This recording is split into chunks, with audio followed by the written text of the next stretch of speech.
저하고 가까이 지내신 분들은 커피를 주문하실 때 제 거는 뜨거운 건지 차가운 건지 안 물어보십니다. 예, 저는 겨울에도 차가운 걸 마시거든요. 저는 아이스 아메리카노를 좋아합니다. 왜 이런 불필요한 이야기로 시작을 했냐면 오늘 이야기가 얼음 이야기거든요. 애굽에 6번의 재앙이 내렸습니다. 그러나 바로는 여전히 히브리 백성들을 보내주지 않습니다. 애굽에 재앙이 또 내립니다. 그 재앙은 얼음이었습니다. 자, 우박은 하늘에서 얼음 알갱이가 떨어지는 현상입니다. 이 얼음은 이 아이스 아메리카노에 들어가는 얼음만큼 큰 게 아니잖아요. 우박 내리는 거 보셨잖아요. 조그만 얼음이 뭐 타닥타닥 떨어지면서 뭐 맞으면 따갑죠. 그런데 늘 그런 것은 아닙니다.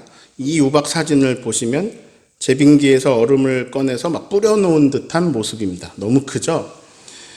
이 사진은 중국에 내린 우박 사진입니다. 이런 게 떨어진다고 생각하면 생각만으로도 아찔합니다. 계란만한 것들도 떨어졌다고 하는데요. 자동차 유리가 파손된 것을 볼 수 있습니다. 야구공만큼 큰 우박도 있었다고 합니다. 야구공에 맞아보셨나요? 아픕니다. 예, 야구공은 얼음에 비하면 말랑말랑해요. 야구공은 배트에 맞을 때 순간적으로 찌그러집니다. 이게 많이 찌그러질수록 또 탄성에 다시 펴지면서 더 멀리 날아가죠.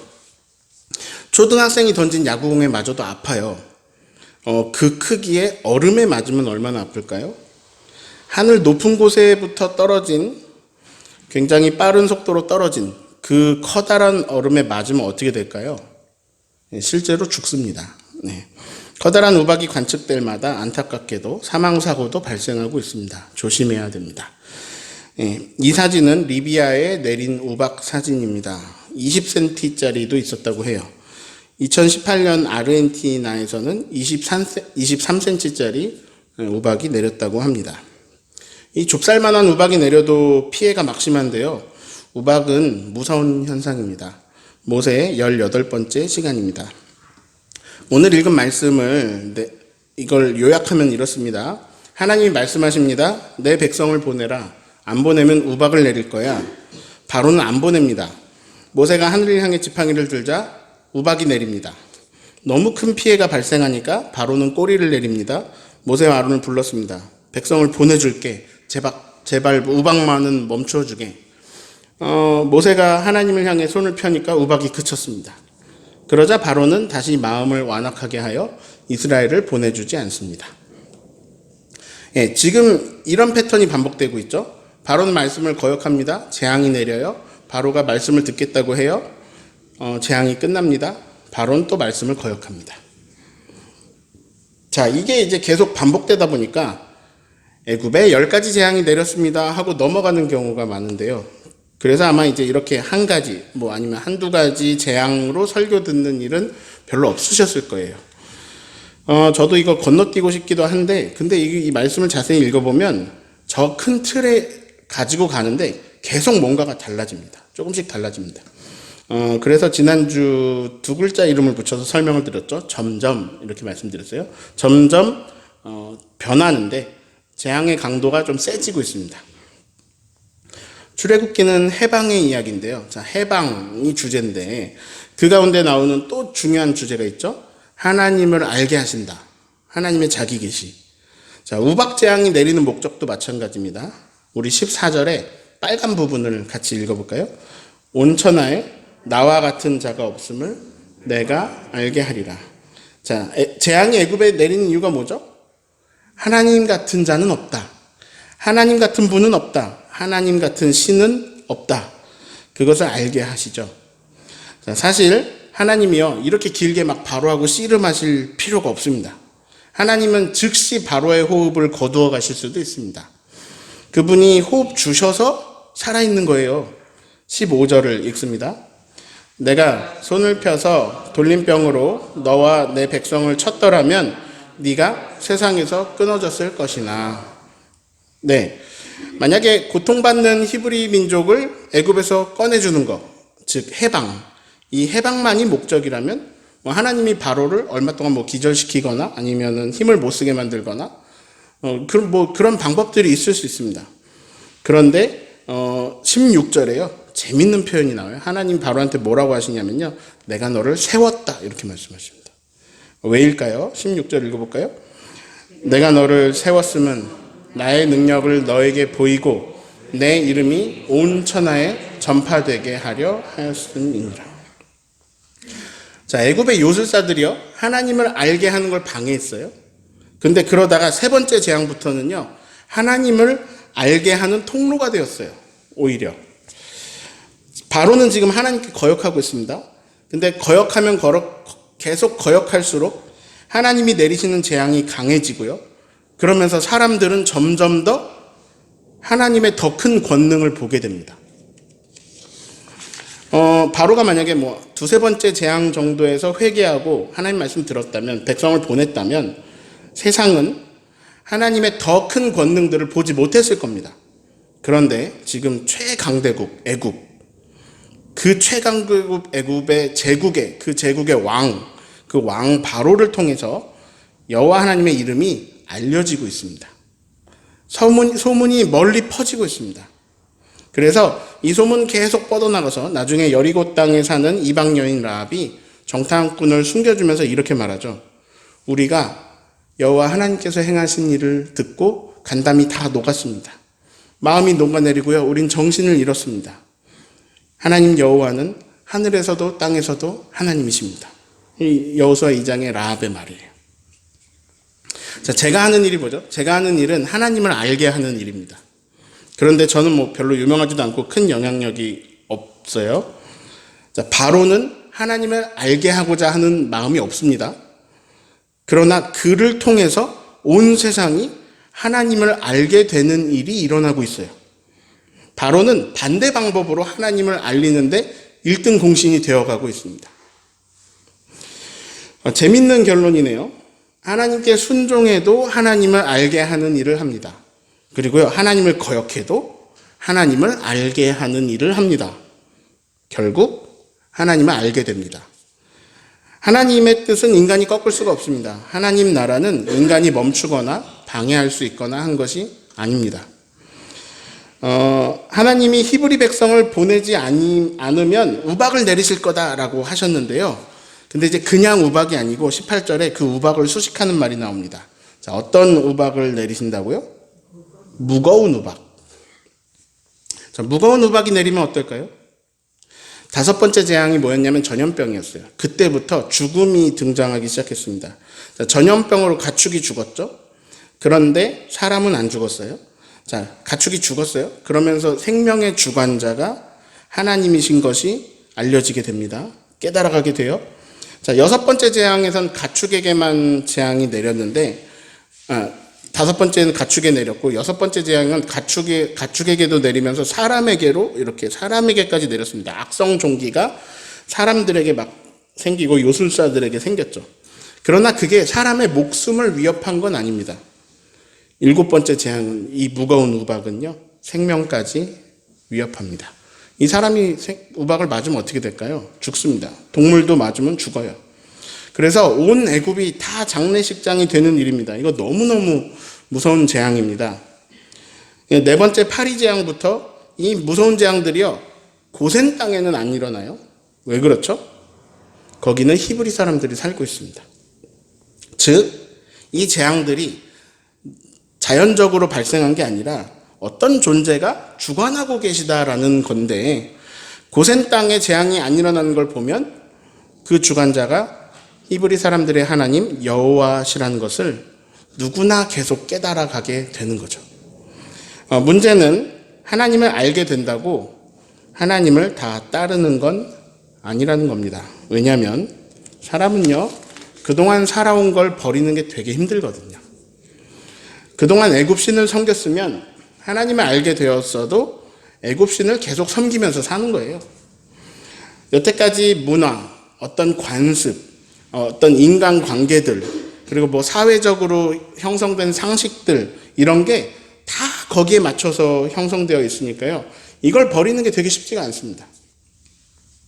그래서 하나님 나라에서 정말 중요한 것이 회개입니다.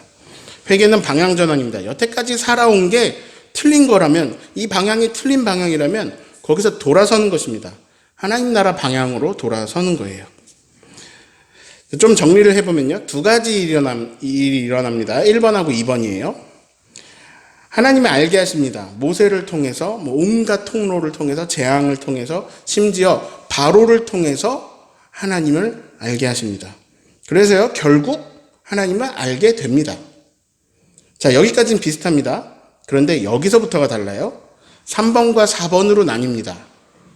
여기까지는 비슷한데 하나님 말씀을 따릅니다. 아니면 하나님 말씀을 따르지 않습니다. 자, 여태까지 재앙은요, 바로에게 달려있었습니다. 내가 애굽인이라고 해볼게요. 내가 애굽 사람이요. 모세를 통해 알게 됐어요. 아론을 통해 알게 됐어요. 요술사를 통해, 바로를 통해, 재앙들을 통해서 내가 알게 됐어요. 애굽 신들은 다 가짜구나.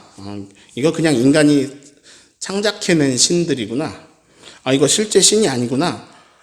여호와라는 분이 참 신이시구나. 알았어요. 근데 알게 되면 뭐예요? 바로가 하나님 말씀대로 안 하는데. 자, 바로가 하나님 말씀대로 안 하면 어떻게 해요? 또 재앙이 오죠? 그럼 나는 이제 알게 되었으니까 나는 하나님을 따르고 싶은데 바로가 안 그러는데 어떻게 해요? 그러면 이제 바로가 또 거절했으니까, 또 거역했으니까 또 재앙이 올 거고, 그럼 나는 더 큰 재앙을 맞이하고, 그러면서 그걸 통해 또 더 크신 하나님을 알게 되는 방법밖에 없죠.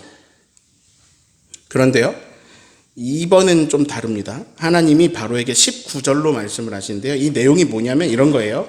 밖에 있으면 안 돼. 우박 맞아 죽어. 사람이나 짐승이나 다 집으로 피해야 돼.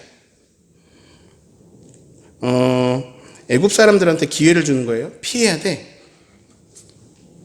모세가 하늘을 향하여 지팡이를 들었습니다. 그러자 24절과 같이 됐습니다. 24절을 읽습니다. 우박이 내림과 불덩이가 우박에 섞여 내림이 심히 맹렬하니 나라가 생긴 그때로부터 애굽 온 땅에는 그와 같은 일이 없었더라. 자, 우박이 내립니다. 우박은 비가 얼어붙은 거라고 생각하시면 됩니다. 하늘 위로 올라가면요, 계속 온도가 떨어집니다. 물이 뜨거워가지고 수증기가 되어서 하늘로 올라가죠. 이 하늘이 차가우니까 수증기가 거기서 구름이 돼요. 구름이 커지면 무거워져서 땅에 떨어집니다. 이 비예요. 근데 온도가 너무 낮으면 비가 얼고 뭉치면서 우박이 됩니다. 즉, 우박은 아주 차가운 환경 가운데 생성됩니다. 자, 냉동실엔 얼음 생기죠. 냉장실엔 얼음 잘 안 생기죠. 냉동실에 왜 얼음 생겨요? 아주 차가워서 그래요. 우박은 하늘 얼음이잖아요. 냉동실처럼 차가워야 우박이 생기죠. 그런데 이상한 말씀이 있어요. 불덩이가 우박에 섞여서 내렸는데 그게 심히 맹렬하다. 자, 얼음덩이하고 불덩이하고 섞여서 내렸다. 맹렬하게. 이게 말이 되나요? 자, 이 얼음은 불을 끌 거예요. 불은 이렇게 배웠어요. 발화점 이상의 온도에서 불이 난다. 온도가 낮으면 불이 안 난다는 얘기예요. 불이 안 나요. 자, 얼음이 있어요.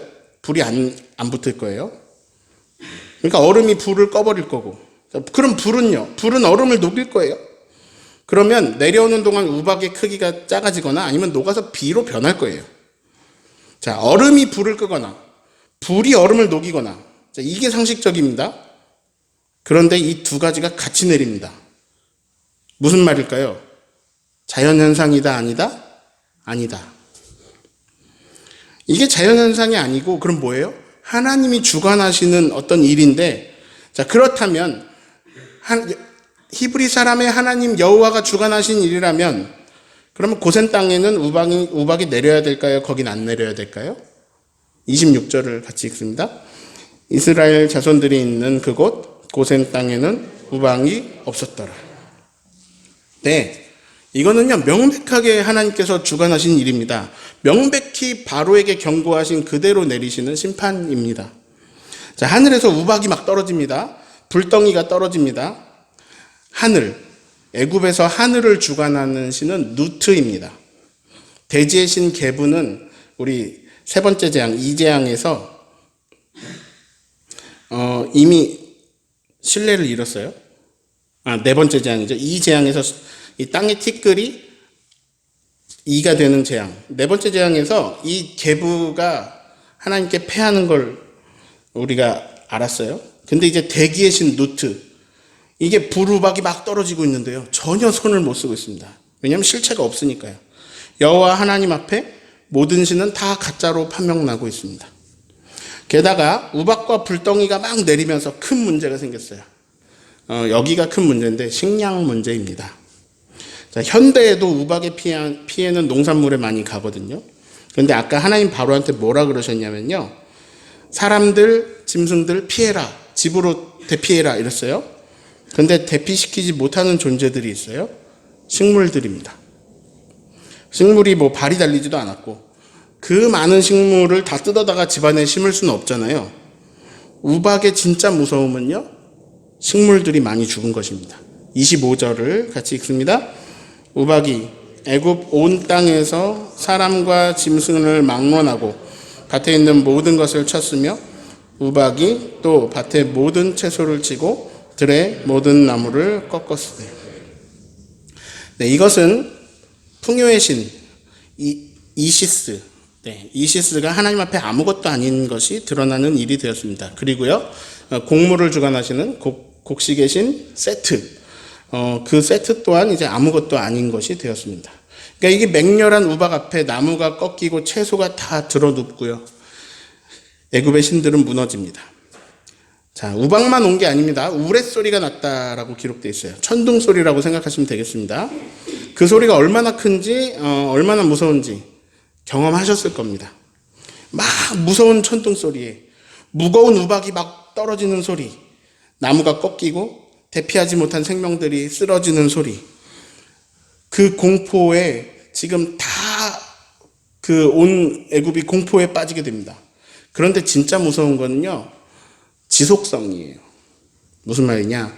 자, 경험상 우박은 후다다닥 빨리 내리고 끝나던가요? 아니면 막 하루 종일, 아니면 막 며칠간 이렇게 내리던가요? 후다닥 내리고 끝나잖아요. 우박은 빨리 끝납니다. 그 빠른 시간에 비하면 피해가 너무 크죠. 그런데 애굽에 내린 우박과 불덩이들은 천둥 소리와 함께 계속 그칠 줄을 모릅니다. 언제까지? 하나님이 멈춰주실 때까지. 자, 지금 모세가 아쉬운 상황인가요? 바로가 아쉬운 상황인가요? 바로가 아쉬운 상황이죠. 바로는 모세를 부릅니다. 27절을 읽습니다. 바로가 사람을 보내어 모세와 아론을 불러 그들에게 이르되 이번은 내가 범죄하였노라. 여호와는 의로우시고 나와 나의 백성은 악하도다.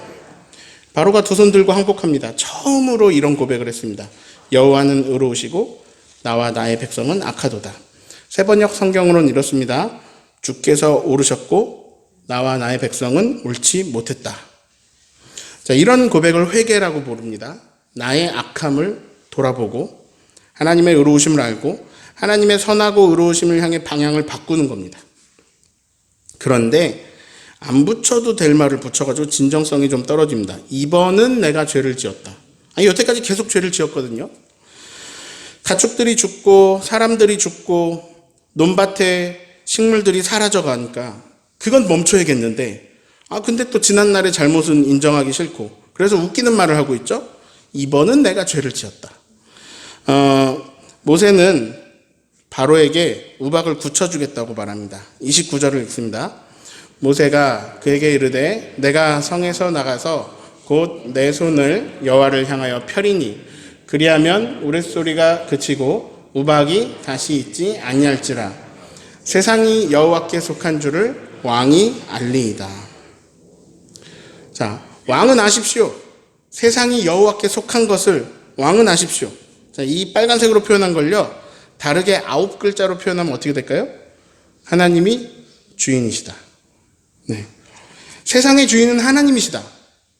세상은 하나님께 속하여 있다.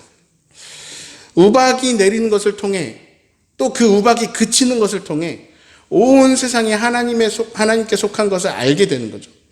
바로도 그렇고요. 히브리 백성도 그렇고요. 이 말씀을 읽고 있는 우리도 그렇습니다. 하나님을 알아가게 되는 거예요. 하나님께 속했구나. 자, 바보가 아닌 이상 이 바로는요, 이 모든 것이 하나님의 권능이고 모세의 말대로 온 세상이 하나님이 속한 걸 알겠죠. 바보가 아닌 이상. 자, 바로는 지금 반복해서 알게 되었습니다. 알게 되고 알게 되어가고 있어요. 그러나 알게 되었다고 다 변하는 건 아닙니다. 바로는 1번과 2번을 경험하면서 4번으로 갔네요. 자, 화장실 갈 때하고 올 때 마음이 다르죠. 바로가 어떻게 하는지 34절을 읽습니다. 바로가 비와 우박과 우레소리가 그친 것을 보고 다시 범죄하여 마음을 완악하게 하니 그와 그의 신하가 꼭 같더라. 방금 전에 2번은 내가 진짜 범죄했다 라고 말한 바로는 다시 범죄를 택합니다. 우박과 천둥소리가 힘들었어요. 그런데 그게 그쳤어요. 그러자마자 이렇게 말하는 거죠. 이제 살만한 거예요. 제가 몇 주 전에 한숨 돌리고라는 부제목으로 말씀을 전했습니다. 한숨 돌리기만 하면 바로가 숨을 쉴 수 있게 되었음을 보았을 때에 마음을 완강하게 했거든요. 한숨 돌리기만 하면 우박이 그친 것을 보고 그것을 보고 바로는 다시 마음을 완악하게 하는데요. 여기서 저는 저와 우리들의 모습이 보입니다. 급할 때 그리고 한시름 났을 때 그 태도가 우리가 얼마나 다른지. 오늘 말씀 속의 우박과 같은 그런 우리 인생에 찾아오는 절대 넘을 수 없을 것 같은 산, 그런 장애물들 앞에서 우리가 하나님 앞에 얼마나 간절했었는지. 그런데 또 그게 한시름 놓고 그게 또 한 곱이 넘어가면 하나님은 또 내 안중에도 없죠. 그런데 하나님은 신실하십니다. 내가 절박할 때 그렇게 막 하나님 앞에 진지하게 기도해 놓고 한시름 놓으니까 잊어버려 버렸어요. 그 잊어버리고 있었던 일들. 근데 세월이 지나고 보니까 하나님은 그걸 잊지 않으시고 그 기도를 들으시고 선한 길로 인도하셨습니다. 내 기억력은요, 내 절실함 속에서만 작동하거든요. 그리고 괜찮아지니까 한숨 돌리니까 까먹어 버렸어요. 근데 하나님은 내 간구를 기억하시고 나와 나눴던 대화들을 기억하시고 제가 잊어버렸을 때도 저하고 계속 함께하고 계심을 보이십니다. 내가 너를 이렇게 인도했다 깨닫게 하십니다. 우리는 이 모세 시리즈를 통해서 계속 모세하고 바로의 행동을 보고 있습니다. 저는 오늘 그 중에 소속에 관한 말씀을 드리려고 합니다. 자, 내가 애굽 사람이라고 해볼게요. 나는 여러 현상을 통해서 하나님이 진짜 신이시구나 이걸 알게 됐어요. 그래서 나는 바로가 우리 왕이 하나님이 참신인 걸 인정하고 아까워도 히브리 노예들을 보내주고 우리도 이제 애굽 가짜신들 그만 섬기고 하나님을 섬기면 좋겠어요. 하나님 알게 되니까. 그런데 바로가 내 맘대로 따라주나요? 아니잖아요. 그리고 나는 내 맘대로 바로는 안 따라주죠. 나는 그 바로의 결정에 영향을 받아요. 바로가 고집을 부리면 그 피해가 나한테 와요. 바로가 6번 반복해서 경험했으면 히브리 백성들 보내주면 되는데 안 보내주니까 이번엔 우박이 왔어요. 내 밭의 소출들이 다 망가졌어요. 마찬가지예요. 지금도 똑같아요. 러시아 젊은이들 가운데 막 전쟁하고 싶어갖고 전쟁에 참가하는 사람 거의 없어요. 러시아 젊은 군인들도 우크라이나 사람들한테 이런 말을 하더라고요. 우리 전쟁하고 싶지 않아요. 그런데 몇몇 소수의 정치가들의 욕심 때문에 그리고 그들의 결정 때문에 젊은이들이 군복을 입고 탱크에 올라타요. 러시아도 마찬가지고 우크라이나도 마찬가지. 그 어떤 젊은이는 100살까지는 살았을 건데 20대에 죽었어요. 푸틴을 잘못 만나서요. 몇몇 정치인들의 욕심에 수많은 사람이 죽습니다. 러시아는 지금 자기 밧줄로 자기를 막 묶고 있고요. 점점 경제가 어려워져서 망하게 생겼고요. 전 세계적으로도 경제적인 피해가 상당합니다. 여러분 요즘 기름 넣는 거 무섭잖아요. 어마어마한 여파가 다 가는 거예요.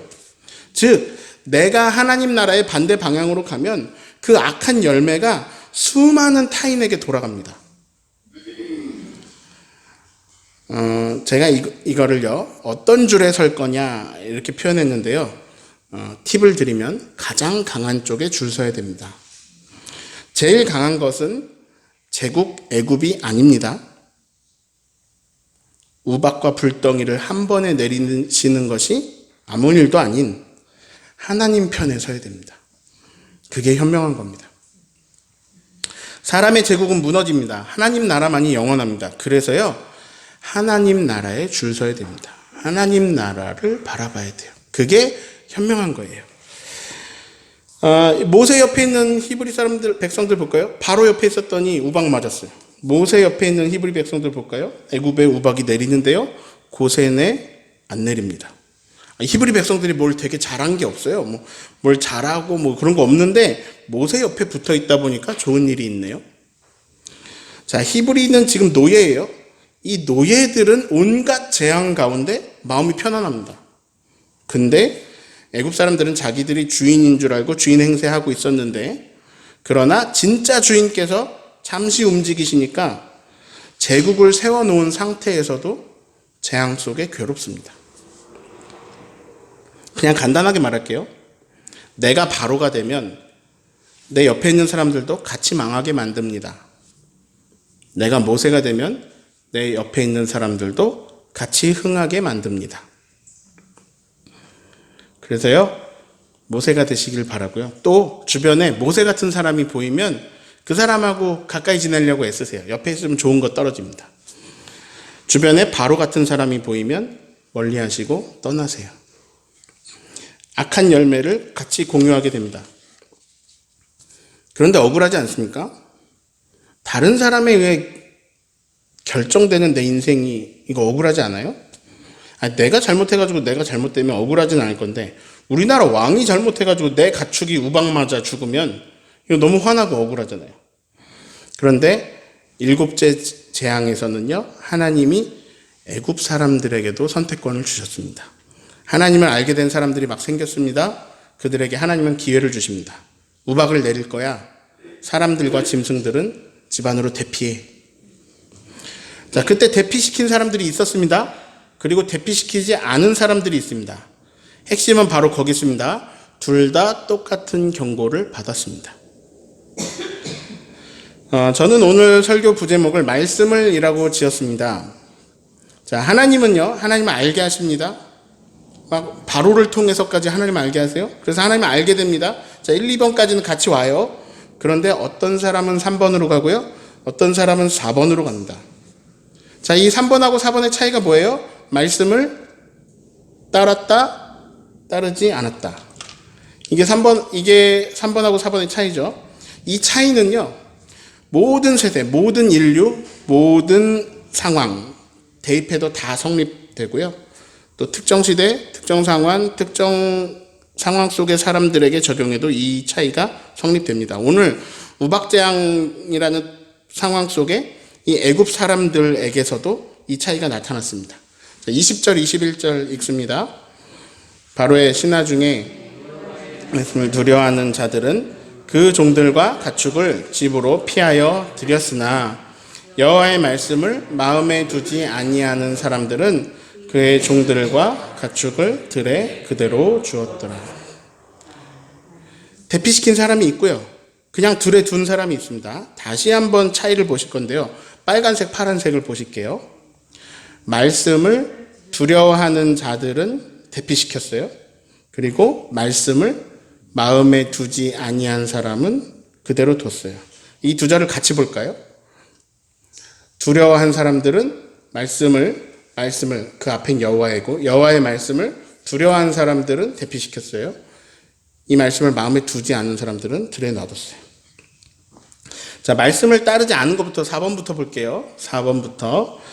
자, 이것은 마음에 두지 않았다는 거고요. 이 마음에 두지 않았기 때문에 생각도 나지 않고요. 예, 그렇기 때문에 말씀을 따르는 일이 일어나지 않습니다. 그래서 말씀을 따르진 않고 스스로 주인되어 살다가 사망의 열매를 맺게 됩니다.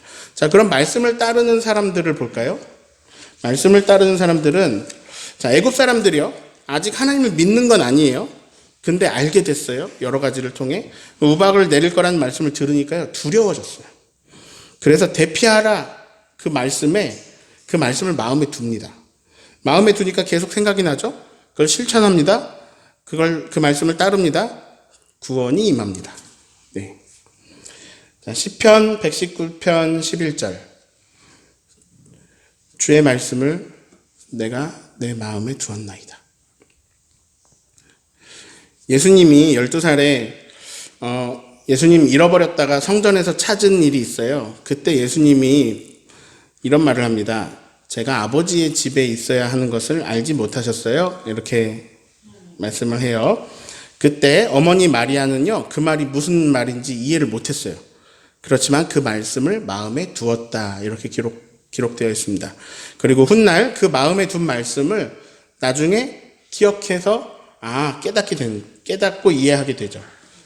사도행전 17장에는 베레아에 있는 사람들이 말씀을 마음에 두고 성경을 상고하였다라고 말씀합니다. 자, 말씀을 마음에 둔다. 말씀을 마음에 두는 것. 여기서요, 관계가 달라집니다. 얼마 전에 제 아내가 감동을 했습니다. 제가 코로나에 확진이 됐고요. 아내가 며칠 후에 확진이 되었어요. 근데 아내는 이제 저 때문에 일찍 격리를 시작해서 계속 집안에만 있으니까 되게 답답했습니다. 격리 끝나면 뭐 하지? 이걸 찾아보던 아내가 저한테 말을 했습니다. 격리 끝나면 우리 뚱아저씨 피자 먹으러 가자. 거기 맛있대. 네. 저는 그 말을 마음에 두었습니다. 그리고 제 격리가 끝난 날, 아내는 아직 격리가 안 끝났죠. 아내가 잘 때 저는 조용히 뚱아저씨 피자를 사왔습니다. 네. 자, 아내가 참 좋아했습니다. 왜냐하면 격리가 안 끝났는데도 먹어보고 싶었던 피자를 먹어서 좋았겠죠. 그러나 그보다 자기가 했던 말을 마음에 두었다는 것에 좋아했습니다. 지나가는 말 한마디 될 수 있었던 것을 그 말을 존중받은 거니까요. 가끔은 되게 큰 돈이 생기는 것보다 그냥 내 말 한마디를 마음에 담아준 일이 더 감격스러울 때가 있습니다. 우리는 오늘도 성경을 통해서 또 증언하는 사람을 통해서 하나님을 더 알게 됐습니다. 자, 여기까지는 똑같아요. 우리는 하나님을 더 알게 됐어요. 조금 더. 여기까지 똑같아요. 이 말씀을 마음에 두느냐, 마음에 두지 않느냐가 그거에 따라 열매가 달라지는 거죠.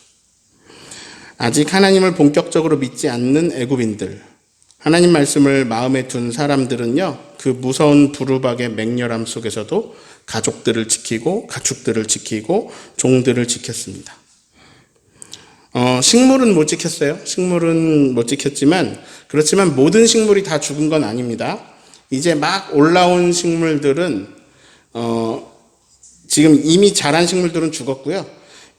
이제 막 올라올 식물들은 죽지 않았습니다. 그래서 아직 식량이 있습니다. 자, 오늘 말씀을이라고 했습니다. 말씀을 따르느냐, 따르지 않느냐, 말씀을 마음에 두느냐, 마음에 두지 않느냐에 따라 인생이 달라집니다. 말씀을 마음에 두어서 말씀 따라 좋은 열매 맺는 좋은 나무 되어 가시기를 예수님의 이름으로 축원합니다.